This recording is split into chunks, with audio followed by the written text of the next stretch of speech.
Hi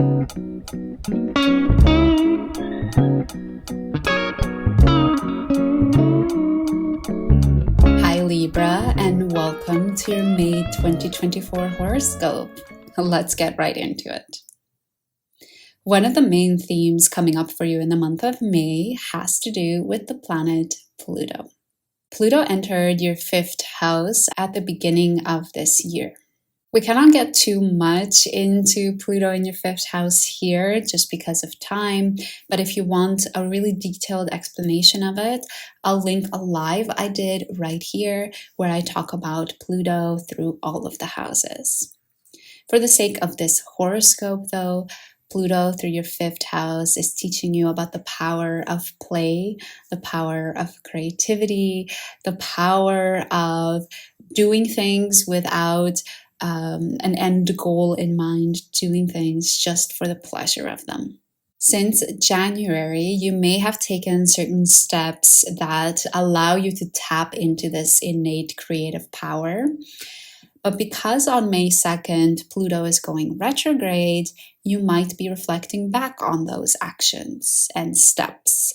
You might be considering what you would do differently if you could do it all over again. May 3rd is another major day surrounding this theme, and this is because on 3rd of May, Mars sextiles Pluto. Another important day around this story is May 20th, when Mars conjuncts the North Node. And even though on the 20th, there is no real connection with Pluto itself, in evolutionary astrology, which is the type of astrology I practice, there is a connection between Pluto and the North Node. The lessons that we learned through Pluto, the ways that we grow with the lessons of Pluto help us move more in the direction of our North Node, help us move in the direction of our soul's evolution. And this is why I also see the 20th, when Mars conjuncts the North Node, as a moment where this story, finding power through play, may get brought up again. And what's interesting for you, Libra, is that Mars is conjuncting the North Node in your house of relationships. So it could be that there is something happening in your relationship that requires you to tap into the sense of play and fun. May 22nd and May 25th may also bring events surrounding this theme. This is because on May 22nd, the Sun trines Pluto. And on May 25th, Venus trines Pluto. Venus and the Sun are trining Pluto from your 9th house. So towards the end of the month, the focus around play shifts and in a way becomes more public. The 9th house is definitely more public than the 7th house, or more focused on sort of outward contributions than the 7th house. So it might be that you are bringing this element of play and fun and creativity into the writings that you do, into the education that you take, into the travels that you do as well. Another major theme for you, Libra, in the month of May is the relationship between your reliance on others and your own health and routine. This is because there are some activations with your 6th and 8th house during the month of May. Some of the ways that this theme could express is that when you're not able to take care of your health, when you don't have a stable routine for yourself, you're not able to really show up authentically and really form meaningful relationships where you trust others and you rely on them.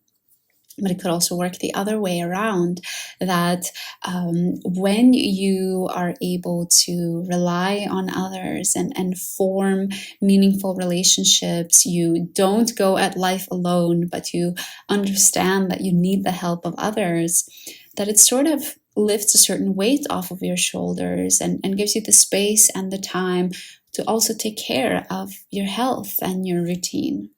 May 8th may be one of those days where this theme gets activated. This is because we have a new moon in Taurus, and during this new moon, we have a sextile between Saturn and the Sun.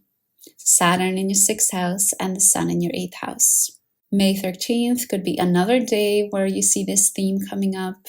This is because Venus sextiles Saturn in your 6th house. Because Saturn is a planet of restriction, it can also be seen as a roadblock, and it's sitting in your 6th house. You might feel like there's a sort of difficulty in getting your routine going. There's a difficulty in taking care of your health, bodily health, your nutrition.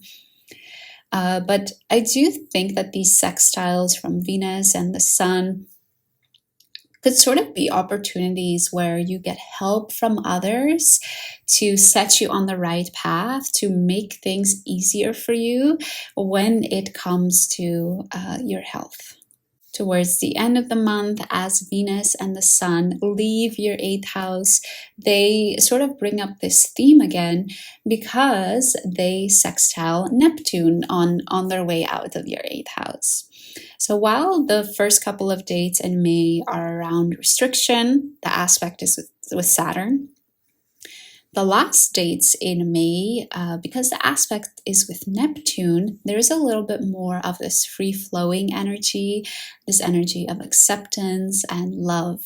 Let's chat a little bit further about your 8th house, about admitting that you cannot go at this life alone, that we all need help from others.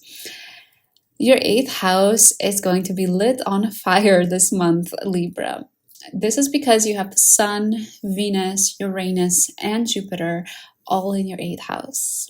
Some key dates surrounding your reliance on others, your vulnerability with others, are May 13th, when the Sun conjuncts Uranus, May 18th, when Venus conjuncts Uranus and the Sun conjuncts Jupiter, and May 23rd, when Venus conjuncts Jupiter. So really for the span of those 2 weeks, from the 13th until the 23rd, give or take a few days, you are really thinking about your relationships, and not in a shallow way, but in a much more deeper way, in the way that you're sort of indebted to others because of the help that they have offered you. Maybe the literal way you're indebted to others because you have money that you owe them. But it could also be about the emotional ways that you're indebted to others. The 8th house is really about admitting to ourselves when we're in relationships that we love this person and we do rely on them for our sense of happiness. It's this admittance that if this relationship goes away, I will be deeply impacted, deeply hurt by it. Because we're talking about the Sun, Venus, Jupiter, I do think that this is an opportunity to amplify your reliance on others. Maybe you're able to really open up to others, more easily ask for help from others. Because there is Uranus there in the mix as well, it's possible that these are sort of sudden openings, that suddenly you're just sort of expressing your heart, suddenly you're asking for help, whereas others before might have thought you're doing just fine. We cannot close off this horoscope without talking about the shift happening towards the end of May. There is a shift towards your 9th house, or the Sun of Gemini. The Sun initiates the shift on May 20th when it enters Gemini. On May 23rd, we sort of have the second step into this territory when we have a full moon in Sagittarius, which is also highlighting the aspect between Gemini and Sagittarius, or your 9th and 3rd house. And I feel like the final push into this territory will happen on May 26th when Jupiter also enters Gemini.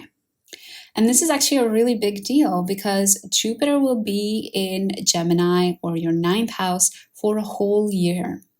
And usually when a planet spends longer periods of time in a certain house or sign, it has more time to make its impact. It has more time to really teach us its lessons and give us the experiences it wants to give. I am going to do another live in the month of May talking all about Jupiter in Gemini, Jupiter through the houses. So if you want to make sure you catch that one, then make sure you subscribe. For the context of this horoscope, though, Jupiter entering your ninth house might mean that it's sort of like an expansion of your mind.